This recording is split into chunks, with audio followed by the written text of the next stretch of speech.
So before we start with the episode, just so you know, I had to cut a lot of that video because the delay from us to Gunnar to Fuerteventura, there was quite a delay. So I had to cut a lot. I hope you can still enjoy that episode, and let's get into it. Welcome to our podcast Up on Foil, where we talk all about foiling. Today is the 20th episode, and we have a guest today out of Fuerteventura, Gunnar Biniasch. He has been on my social for a while. Everywhere I go, people talk about Gunnar this, Gunnar that.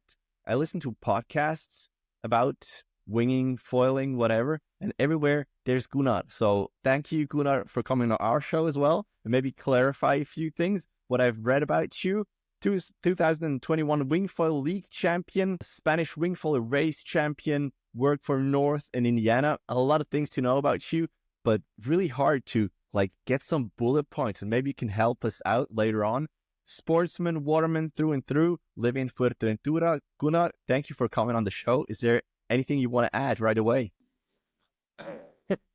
Yeah, a lot. I've been living on Fuerteventura ever since I started kitesurfing, around 2000. So pretty much one of the old locals here, and I've always been involved in new sports as they come along fairly quickly. And so I think I got the name for myself with the foiling and everything else like that, being one of the first guys. Every time a new discipline came along, it's like, Gunnar somehow done it. So you came into kite surfing early on. We talked to Aaron Kitesurf a while back, and he said he was also one of the first one in the 2000s. You came from kiting, I heard in a podcast. What do you mean by that? Were you just like a little kid running around with your kite, or was that there's kite sports as well? That maybe you can tell us about that. Yeah, I started flying kites when I was like 10 years old. My cousin, who is from Germany, he basically introduced me to a stunt kite, and I got immediately hooked. So I've been sort of flying kites a lot since I've been 10 years old and building my own kites. So I've always considered myself more a kiter than a kite surfer, because I love all kite things: single line kites, 2-line stunt kites, power kites, man lifting, anything that involves building and flying a kite. Sort of I love. I'm not just only kite surfing when it comes to that. I mean, I did kitebuggying in quite high level in the UK before kite surfing started, kite buggy racing. So I've been racing a lot, hence I have a bit of a racing gene in me. That's why I do quite well in most racing disciplines that I join. And yeah, that's sort of. Can you maybe educate me a bit? All these different kites. I have no picture. And kitebuggying, I imagine a little car that is pulled by a kite, or maybe can clarify a bit for me? Yeah, so kitebuggying essentially is a 3-wheeled cart that is being pulled by a power kite. It works with any type of power kite, but if you go to the high level like we were doing in racing, we had extremely high aspect ratio racing kite and very overpowered. Like 100 kilo buggy going about 100 kilometers an hour type racing. Insane. So it's what we do on the water now is relatively safe compared to what we used to do kite buggy racing. Actually, almost everything we do on the water is safer than any of the kiting we used to do on land. Like jumping around with power kites, jumping high. Yeah. These kites didn't have D-power, so we're talking about basically a paraglider and jumping off small hills or attaching ourselves to goal posts and getting a lot of dumb stuff in the early 90s. Yeah. Every time I hear about kites on land, I'm kind of scared. I want to jump into that. Did you ever have a bad situation on land with a kite? Many. Yeah, it's unavoidable, especially kite buggy racing. I've had a lot of crashes, horrible crashes. All you need is something to come loose on the buggy, and then this thing is crashing at high speed. But we tried to make it as safe for ourselves as possible. For me, it was very weird getting into kite surfing, because the first kite surfing brand that I rode for was Whippica. If you guys know who they are, such a long time ago, it was the first brand that made inflatable kites. The Gunnar brothers, who we got to thank for all the kite surfing nowadays. And in the beginning, none of the kite surfing brands back then, there was Nash, Cabrina, and Whippica. None of them had any way of releasing the kite. There was no safety these things. Whereas from buggy racing, we're like, yeah, we need a way to shoot this thing away at the slightest like trouble we get into. Yeah, those power kites with no deep power. If something went wrong at anything over like 50 kilometers an hour, it was quite dangerous and deadly. But even with those safeties, all you need to do is catch a line under a wheel and off you go. I've had a few like pretty gnarly crashes where I've ended up like half my body being completely bruised and blue, looking like something out of Star Trek. And yeah, but I was until I turned 30. No, there's nowhere to do it here on Fuerteventura. Like it actually would be amazing here if we were allowed to, because we've got like great sand dunes where it would be awesome. There's some really old like Peterlin kiteboarding like shots from like the buggy kites that we made like 20 years ago or something like that. Those are amazing in those dunes, but now it's a natural reserve, so we're not allowed to go in there with any vehicles. So I don't really get it. My buggy is rusting in my garden. Because I was in Sotavento Beach a few times, and there were a couple of years, there was a guy who rented out these sail buggies that went in the lagoon when it was empty, went there up and down. But I imagine that was super slow compared to what you did. They could go pretty fast, but yeah, they're not as fast as the kite buggies. But you don't do that anymore. And you're in Fuerteventura and Coralejo, right? Do you know Fuerte Julia? We had her on a couple of episodes ago, and she said it's how beautiful it is, but how full it is of people. And maybe you can tell us, how do you feel? Are there a lot more tourists coming? Many more people on the water? The thing that winging did, it allowed us to go to a lot of spots that we normally wouldn't have been at, like with kites or any other sports. The main spots that Julia's talking about are essentially that used to be purely windsurfing, and those windsurfers wouldn't accept anybody else. And what winging has allowed is for a lot more people to go into those spots, which causes some friction. I personally don't believe it's as critical as Julia says it is. I've been doing it a little bit longer. I mean, like I said, I'm 47. I've been here more than half my life. I've gone through it all. Like when I first came here as a kiter, the windsurfers were on me. Like, you can't do this. You can't do this. You can't be here. Your sport sucks. Don't do this. So my answer was then to learn windsurfing. One of the few kiters that learned windsurfing after I learned kitesurfing, to just know the sport and also to prove a point I could do it. But I actually get along with most of the windsurfers here. With most of the sports that I do, because I'm usually I was the first to foil here. I was the first to surf foil here. I was the first to wing foil here. Typically I try to put myself in the shoes of the other sports a bit more, because I've done the other sports. So it's easy for me to go, okay, why are the windsurfers not so happy with, for example, a wing foiler or a kiter, like cutting into their wave? Yeah, there's good explanations for it. The windsurfers here, they have to wait half an hour to catch a wave. So they're not so happy when a wing foiler just all of a sudden turns around on the wave they're in front and then pop in. Hold on, something's happening in my kitchen. Just a second. All right, I'm back. Teenagers. No alarm. All good. Yeah, just her phone. Nothing on fire. So, so for me, I understand, like a windsurfer takes half an hour to catch a wave on the main spot here. So I tend to just then go, okay, you can have the wave if I'm on it or not. I can just turn around and get another one. A lot of the younger generation don't quite understand that. They can't put themselves in that situation because they haven't done the sport. Whereas I try to get along with everyone. Yeah, to a point. There are, like I said, there can be friction if there's dangerous situations. I typically don't care so much about tourists being there. The tourists can be just as dangerous as the local. Sometimes the locals can be even more dangerous than the tourists, given certain situations. And with winging, a lot of the bad situations are pre-programmed because of the wings people are using. That's a whole other subject on windows and safety and certain brands, which I really don't like and agree with, that they keep making material the way they do. So, yep. That causes more problems on the water than, let's say, the people themselves, at least on the winging side. Can you don't have to name anyone, but can you maybe clarify? What do you mean by that? Yeah. Yes, exactly. Yeah. So basically, the wings I use are monofilm wings. They're completely monofilm. Yeah, they're from a brand called Aqueous. once you ride something that is like a windsurfing sail, which gives you full view of everything around you, you realize how dangerous most other wings on the water are, especially wings that have zero visibility. And we all know which brands those are. Yeah, don't have to mention that. And most accidents where there's collisions or people dropping into people's waves and then hitting other people with their boards and wings happen from one or two specific brands.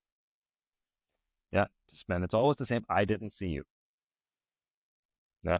Yeah. So and this is more of an issue for those than using it. It's really, you don't see anything. Yeah, exactly. All right. Then you have a lot of tourists coming, and probably the group, the locals, they have a special little bond or a special connection.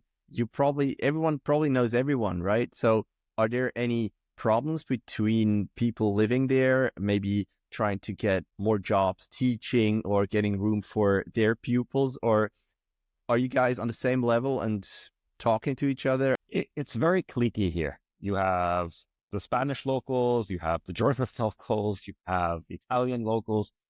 It's a bit divided, but it's not like there's like a lot of friction between those groups. It's just that people tend to sort of like gather towards those. Like it's Germans are very like they like being the Germans, they like speaking the language, and same thing with the Italians. But everyone still is friends with everybody. There's very few issues amongst the locals.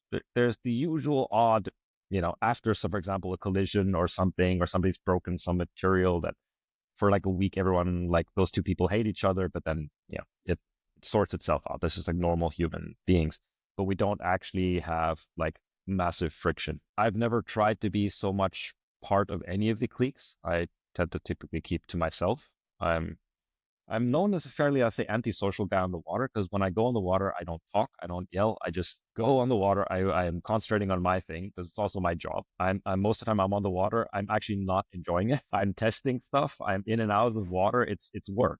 Sometimes I'm out on gear that doesn't work the way I need it to, and then it takes a lot of concentration. And I don't look so happy when I'm on the water, and I tend to keep to myself. On the beach, it's a different. Can we touch on that? Maybe talk. Sure. Yeah. So how did you get into testing? How did you get these positions in these companies? How does it work? Like, did they send the prototypes there? Did you give feedbacks, or how does that happen? It's a long story. I mean, the way I got into development was when I joined my second sponsor, which is Peterlin Kiteboarding. I got quite immediately involved in the testing side. One of my best friends was the kite designer there at the time. He's actually the kite designer for North now, Pine Smith. And just working with him, I learned a lot about the process of testing and development, got to know a lot how the industry works sort of on the back end, like how the products are developed and what else is involved.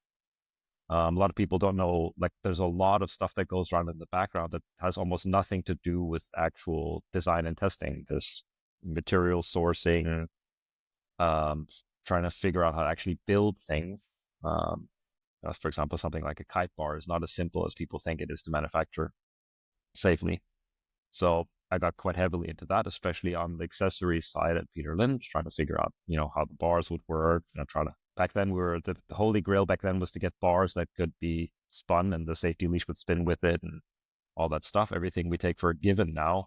Back in 2005, 2006, now that's the thing we were trying to figure out and make work safely. So that was quite fun working in that. And I did the same thing for Fly Surfer when I joined them. And then when it came to foiling, I essentially started designing foils because there was no other option. When I started foiling, you had the Carafino foil, which was okay, I guess, but it was really badly made. So like the ones we had here broke like instantly. So we had to figure stuff out. And then also I wanted to travel with the thing. So I didn't want this big T foil, where the fuselage is attached to the mast and everything. So back then with a friend of mine, Helmut from Magma, we came up with the first separatable thing. The actual fuselage and mast is a separate part and so on. We started making foils here because what's to do if you don't have anything at the time? So that's how I started developing foils. The first foils were all sort of hand shaped and everything. We didn't really know what we were doing. But then after in 2011, 2012, I basically taught myself CAD and design and basically started designing foils properly and haven't really stopped since. And what was your background before that? Because I guess that you need like some sort of knowledge in the like physics something, right? No. I'm a computer engineer. I'm a computer engineer and accountant by background. It's impressive. Yeah. That is impressive. But first, you must have had some things that you tried that didn't work at all, or did it work from day one? No. Like in the beginning, it was all trial and error. And a lot of standing on the beach, sanding and making things work. I did know quite a bit of how to make things fly I think I built my first own kite when I was like 12.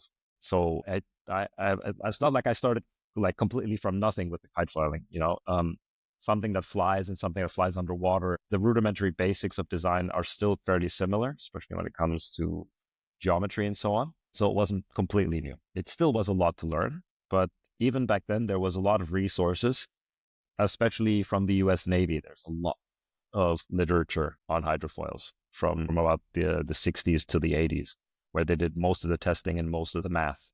So that was already fairly existing. But the hardest part was trying to figure out what works in air and then how it actually translates to water, where it doesn't go 1-to-1. And then you also got to realize that foiling as a board sport, feeling is more important than the actual like performance on paper. So it's more testing than just thinking that that's gonna be the best, more performant foil. All right. And how long did it take to get a decent foil? Of course, like I can imagine it compared to what we've got now, it was kind of not really performant. But how long did it get to say, all right, I think I got it? Fairly quickly. People hate me for saying this, but foils, if you look purely at design, foils have not improved since 2016. Yeah. There hasn't actually been a massive leap in regards to profiles or outlines and shape. The racing foils that we basically designed in 2016, 2017, and so on are essentially as high performance as it gets. There's nothing better. The high performance foils we have now are all based upon what Mike Seichek and Stefano Morris did back in 2016 with the Mike's Lab foils. We haven't actually done anything better. What we've done is we've managed to now get to a point in mass production where we can produce these foils at like a lower cost and make it. The biggest problem before was with the materials we had and the manufacturing capabilities we had in China and so on, was to make something that was that thin and that high aspect that wouldn't just immediately break. We are now at a level where we're like, we can make a mask like this and we can make a foil like this. These ultra high aspect foils are actually, for me, not something new. If you look way back through my Facebook things at pictures from like 2013, 2014, I'm on aspect ratio 11 and 12 prototypes. It's not like we weren't trying before. And the profiles we're using are actually not massively different. What we can do now is build them a lot better. And of course, like stuff like the monoblock systems and how everything connects together nowadays, everything is a little more fine-tuned. But from a development standpoint on performance, I think the actual like hydrofoil speed record is actually still not beaten. It's still held by like the Spots 3 from like 2015, which I think is something like 42 knots. All right. How were you producing these foils? Like, were you like the core mainly, because of course carbon fiber resin and whatnot? It's like wooden core, or were you using like specific materials? Wooden core, yeah. It depends on how thick we made them. The first masks we made, which were about 19 millimeters thickness, we produced them with a foam core, like the high density foam, with like an I-beam in the middle. So you had like carbon and foam, and then you had the outside skin. But all the thinner ones, like I think back in 2013, we made 1 meter long, 13 millimeter mast. That was just full carbon. Can you tell us, maybe because you've been designing foils, and I heard somewhere, I'm not sure on which podcast it was, that you now 3D print your own molds. Can you tell us, if you have the idea of a new design, how long does that take? How many tries do you need to go through until I can buy it, for example? So the best example now, which is my cart workflow, which I used to design the Barracuda for Indiana, was essentially I figured out, even with the cheapest materials, I could 3D print the molds. I originally started experimenting with 3D printing the core and then laminating. It worked, but it wasn't the exact profile. I had to spend a lot of time sanding and using templates and so on. Way too long. And then I figured out, okay, if I just 3D printed the actual full mold, yeah, it's going to use a lot of plastic, but I can probably get 2 or 3 foils out of it. And it's going to be fairly exact, which for me was more important at the time. And then printing the mold actually and preparing the mold is what takes the longest. So for example, for like a 800 square centimeter foil, the front wing mold would take about 2 days to print. And I've got a fairly large printer. It's got like 0.5 meter bed, so I can print at least half the wingspan easily. But once I have the mold, it takes me 24 hours and I have the foil. Yeah, it's just the curing time of the carbon. And then you tell Maurus, I have a new foil. You need to mass produce it, and another couple of months later, it's on the shop. It's not that easy. I wish it was that easy. There's a lot of considerations. Like it's again what Maurus or the boss decides what we need and what we want to produce. Like last year, the high aspect foils weren't quite, let's say, in demand yet. So we decided to produce the Marlin first. So that's why the Barracuda came after the Marlin. So, I mean, once we have a product that works, we need to convince the rest of the team. The main difference is, again, when I developed this on Fuerteventura, I did it alone and I wasn't testing with the rest of the other guys that are involved in the R&D team at Indiana. So those guys need to test it first. So eventually I managed to get the L size to Steve Fleury in Geneva. He tested it. He loved it. And then when I was in Silvaplana for the racing, I let Balls Muller and so on test the M size. And then they were like super happy with it. And then Maurus then decided, yep, let's go. Let's do it. Yeah, you need to, because you might like it, but you need some approval from the market before doing the investment of putting it into production. But you give the input, or is Maurus going to say, we need that high aspect foil, for example? No. Like, at least in this respect with the Barracuda, it was I built it and was like, we need it now. And then eventually they came around. Yeah. And the rest of the industry also came around. What are you most proud of? I'm super proud about the Barracuda.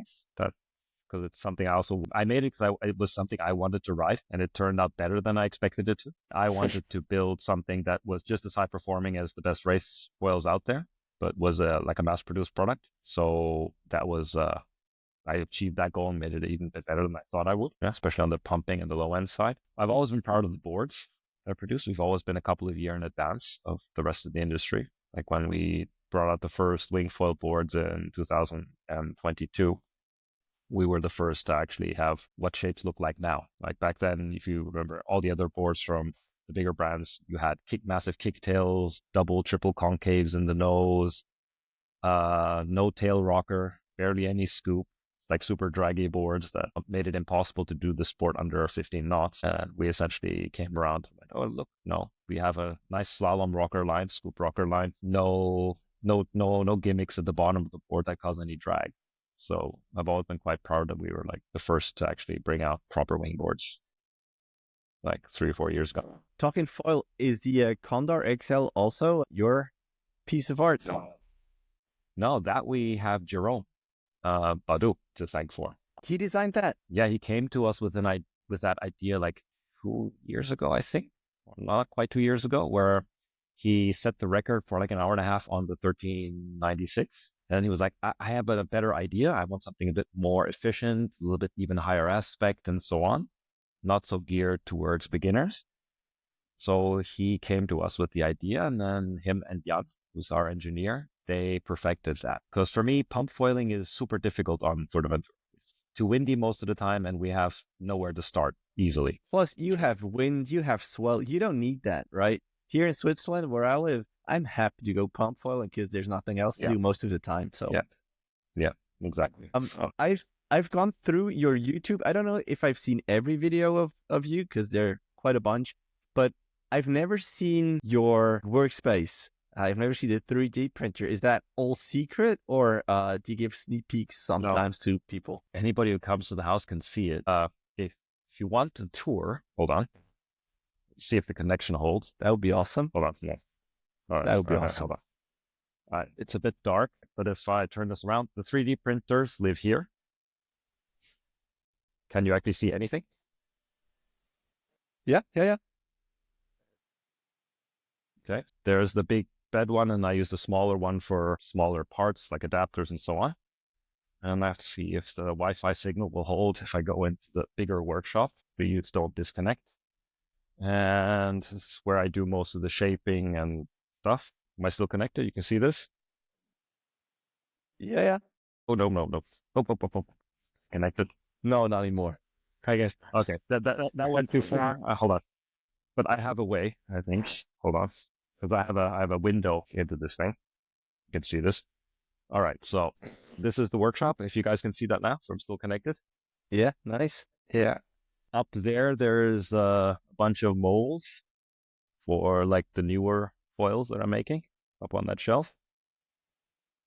A lot of stabilizers and a couple of front wings there. And that's essentially it. That is the magic. I've got all my carbon in the cold room in the back, and that's it. Do you keep the old molds, or do you you have a foil that goes into serial production and then you give the molds to the office, or what do you do with them? They're mostly trashed after like 2 or 3 foils that come out of them because they're essentially plastic. They're done. Okay. So he's asking because he wants to produce foils himself. You know what?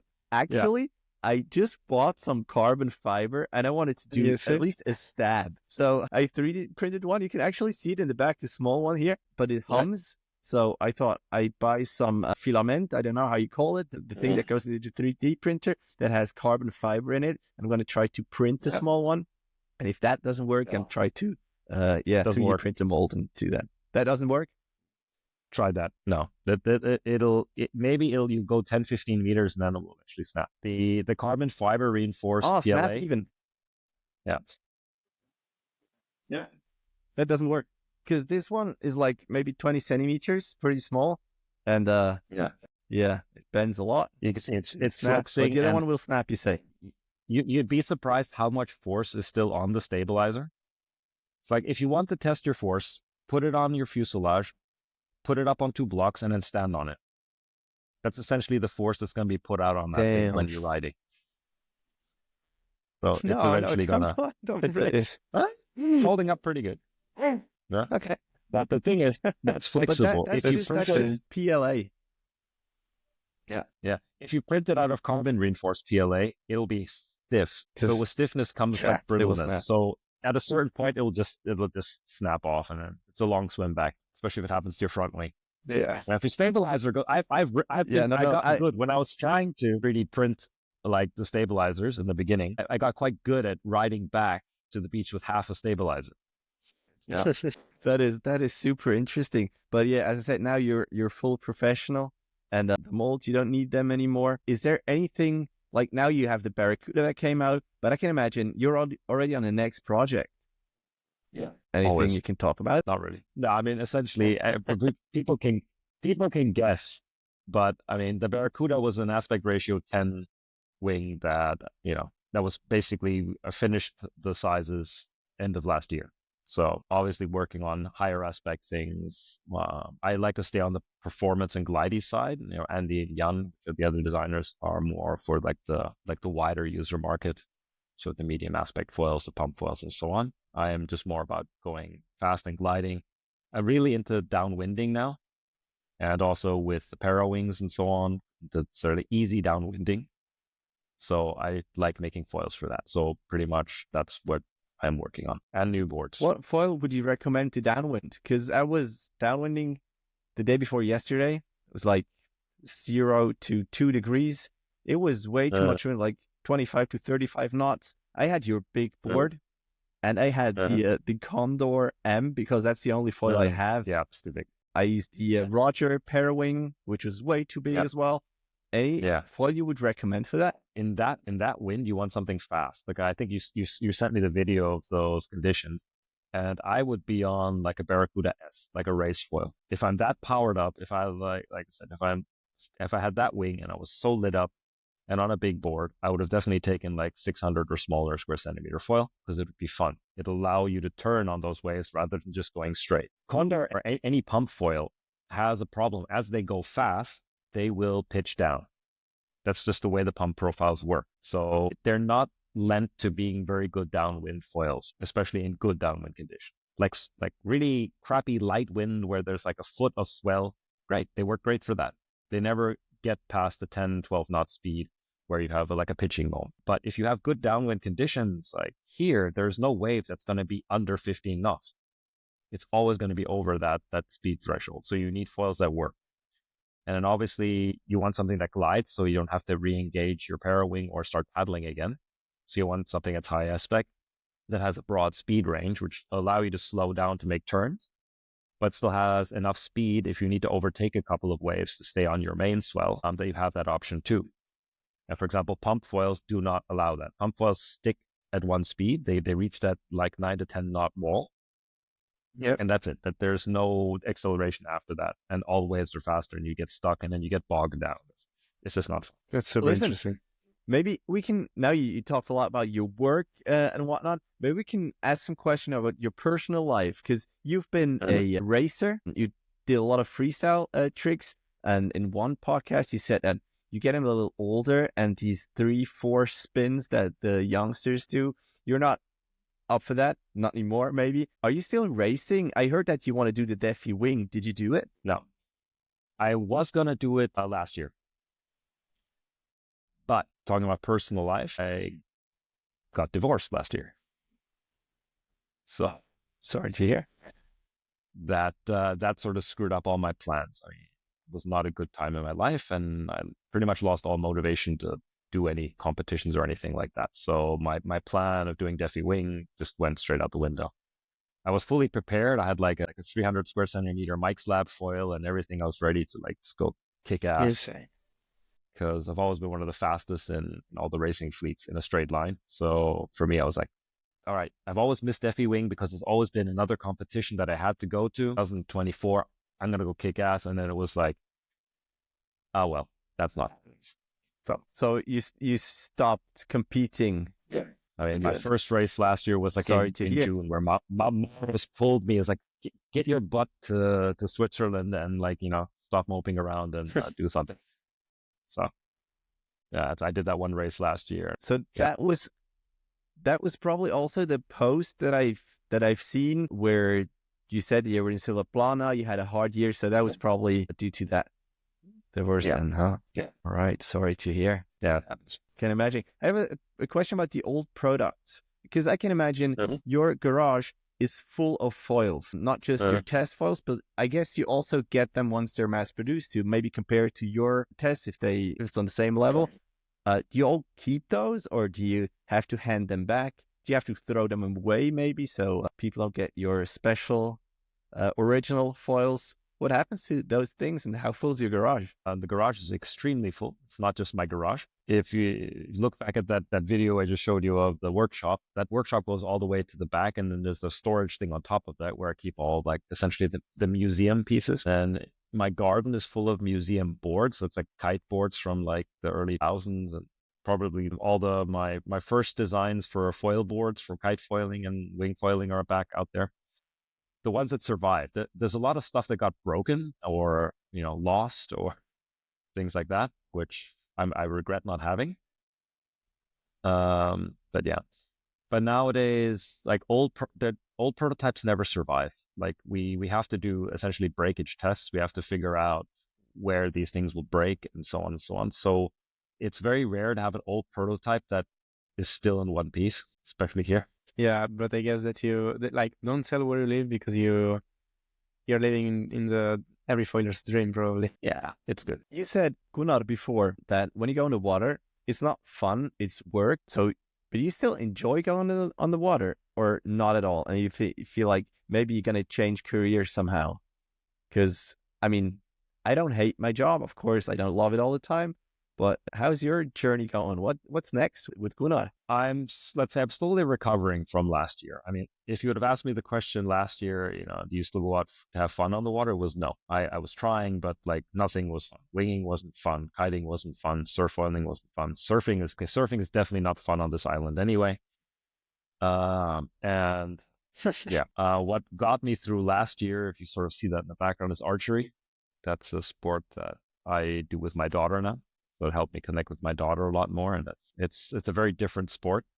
It's also very meditative, so you can shut off all the stuff that's happening on the outside when you're doing that sport. It's been quite helpful. But recently, let's say in the last couple of months, I've been really getting back into especially kite foiling, and like especially with having also new products help when you're like testing, you start seeing like there's some like positive results coming out of it. So it motivates you to go on the water more. So as I've also gotten more happy with the new situation and so on, I've been a lot more happy on the water again too. So I'm not going to be stopping water sports anytime soon, and I'm probably going to be more on the water more and more often nowadays. That's great to hear. You're going to be at the boat next week. Well, if we air that, the boat will already have passed. We unfortunately cannot meet because I'm only there the first weekend. It will come up afterwards.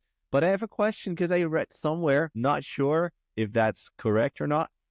It not only says Spanish wingfoil race champion, it says also musician. Yeah. Please elaborate. I play most instruments. I have perfect pitch. I mean, I play guitar, bass, drums, almost anything that makes a sound I can sort of play. Nowadays, I mainly play drums to the delight of all my neighbors. I started like a small, personal YouTube project. If people want to look for it, type in my name and type in music. You'll find my horrible cover attempts at drumming and so on. So. If you put the effort into music that you put into foils, I guess it's not going to be that as bad as you say it is. Yeah, I don't put that much effort. That is super cool. So a question I ask all my guests is, if you can choose the weather, the waves, the situation on the water, what gear would you choose? What sport would you choose? Would you go kite foiling? Would you go winging? Would you go prone surfing? What would you do and why? Yeah, it's a good question. It really depends on the condition. I have this essential mantra saying that there are no bad conditions. Now, there's no bad conditions. There's only the wrong material. So let's start right at the low end. If there's no wind whatsoever and there's no waves, yeah, I will figure out either a way of dock starting or I'll do flat water paddle ups. That's great for the cardio. It's fun, something like that. I've built myself like my own little dock start ladder thing, which is very rudimentary, but it allows me to dock start a lot more than I used to. And in the winter, there's not so many restrictions on the beaches. In the summer, the lifeguards will kick you off immediately, but in the winter, I can dock start. So, but in the summer, we have wind anyway, so it's not a big issue. And then we get to light wind. If the wind is anything between like 5 knots to 10 knots, I much prefer the kite foil. 13-meter foil kite, Barracuda S, love it. You can boost high, you're speeding along, you're typically alone on the water. It's like great to do that. And then anything sort of 15 knots plus, winging. If it's flat, great, go racing. If it's wavy, go wave riding. If it's really big waves, yeah, just go enjoy. And if it's stupidly windy, no windsurfing. Then it gets. I heard. Yeah, windsurfing. I'm too old for that. Windsurfing takes too much energy to have fun in windsurfing. The conditions need to be really perfect, and in Fuerteventura at least they rarely are. We're not like on Gran Canaria where you have super windy conditions all the time. Like it's not like living in Pozo where like the only sail I need is a 3.7. No, it's not. You hear the typical sail size is like a 5 at most, like the smallest, the typically 5.3, 5.7, and it's just not. It's not fun, and it takes too long to rig up, and it's massive. Everything is with that sport is just with having winging as an alternative. It's like I don't need this sport, and like I said, it takes you half an hour to catch a wave here with wave speeds. Yeah, and then you get into a lot of arguments with wingers and kiters, so it's not a sport that I have. My windsurfing gear is in my shed, and it's rusting and getting sandy and salty. But I haven't touched it in years. I think I actually just lent my boom to like one of my friends. And we see that more and more with every guest that we get here. Why did you say that the waves are not that great there in Fuerte? And is there a better island for wave riding in the Canary? What I mean with that is for windsurf wave riding. So if you're windsurfing, Tenerife and Gran Canaria are far better, at least on a consistent thing. There you have good conditions every day, like in the summer. In the summer, Fuerteventura is mostly flat. Like we don't get swell, and the wind swell doesn't quite push up on like a large wave like it does in Gran Canaria, like in Pozo. So windsurfing is extremely boring unless you do freestyle on Fuerteventura because it's all flat water conditions. Winging is a little bit more fun because the wind swell that's being pushed through, you get these nice rollers and so on. They can get quite big. And so for wings and foils, they work fine. but for windsurfing, it's not great. In the winter, we can get really epic windsurfing conditions, but there are, let's say, once a month. They can be amazing, but you wait a long time. And as you get older, waiting a long time means you get unfit. And then by the time you go out, all your material breaks and then you break. It's good to have like sports like wing foiling, which keep you on the water and still allow you to sail at a high level. Yeah, it's actually pretty much the same here, I would say. No really big waves in summertime. And how about like prone foiling? Because we know that you're onto that as well, and downwinding. So how about the conditions for those things? Love it. We have actually really good conditions here. In the winter, if there would be no wind, you could go surf foiling every day.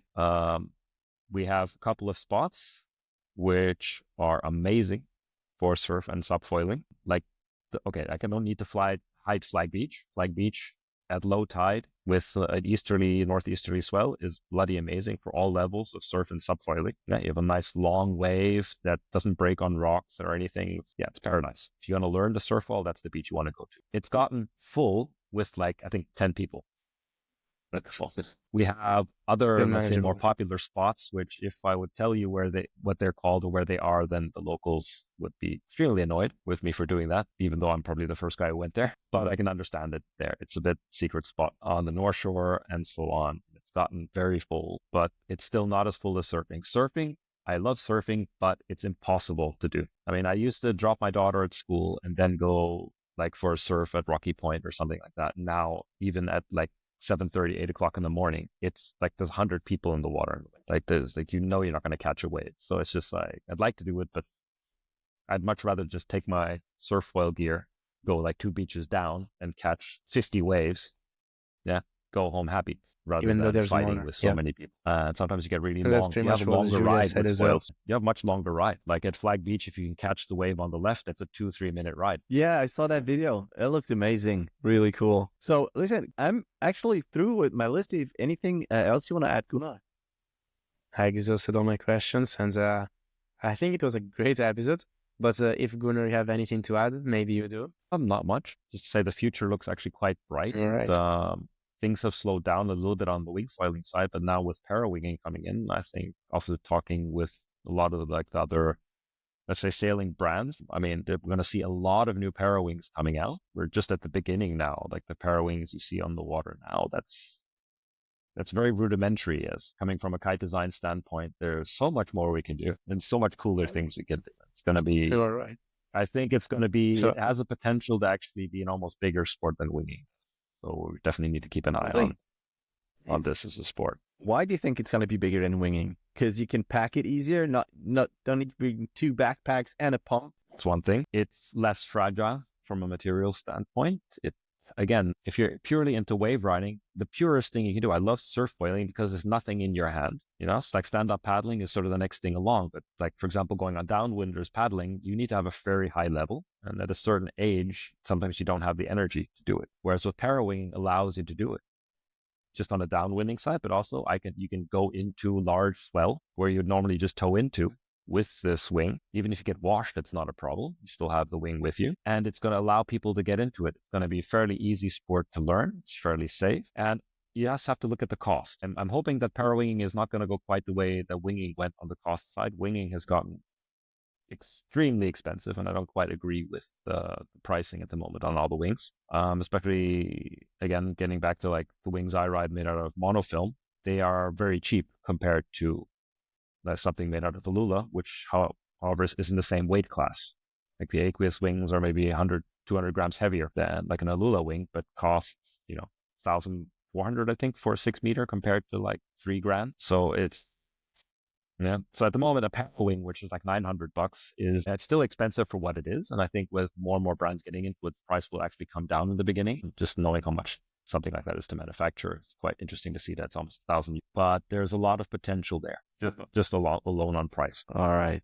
I my first session 2 days ago, I still have to get back and use it in a little better suited conditions because it was a little too much. Maybe just before we end and announce the next guest, we'll do that. I used the big board as well, but I think that was no problem. That wasn't the issue, really.